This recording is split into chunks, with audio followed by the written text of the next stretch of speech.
Bismillahirrohmanirrohim. Assalomu alaykum va rahmatullohi va barakatuh. Hurmatli aziz obunachilar, musofirdagi yurtdoshlar. Mana navbatdagi darvozamiz Tojikiston Respublikasi Isfara shahriga kelib o'rnatib berdik. Bu darvozamizni sizlarga qisqacha ma'lumot berib o'tadigan bo'lsak, listlarimiz 1.8 lik 2 qavatli holatda bo'ldi.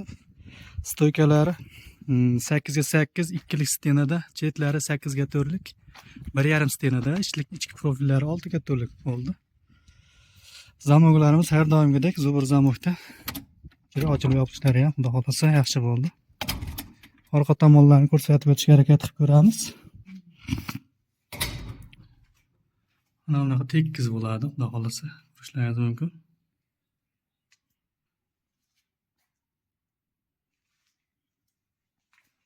Mana bu darvozani ochadigan qismlari sentr zamokdan bo'ladi, xudo xolasa ko'rishlaringiz mumkin.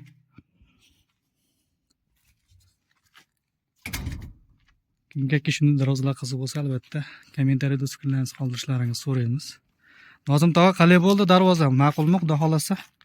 Darvozaga gap yo'q. Endi o'zbekchaga buncha yaxshi bilmayman-ku, tojikchasiga aytay, darvoza zo'r. Ha. Gap yo'q. Chiroyli, ma'qul bo'lgani uchun biz zakaz qilgan edik. Mana nimamizga yarasha olib kelib o'rnatilgan, ma'qul. Rozi bo'lasiz bergan pullarga, Nozim tog'a? Qo'llaring dard ko'rmasin. Rahmat. Xudo nimalaringga baraka bersin, umrlaringga, rizqlaringga. Mana bola chaqa deb sizlar o'sha yerdan kelib mana shuncha mehnat qilib nima qilganing kam bo'lmanglar. Rahmat, salomat. Mana olgan nimalaringiz halol. Nima deydi bizda tojiklarda? Ashiri mo'darat ham halol deydi. Onangizning oq sutidan ham halol. Rahmat.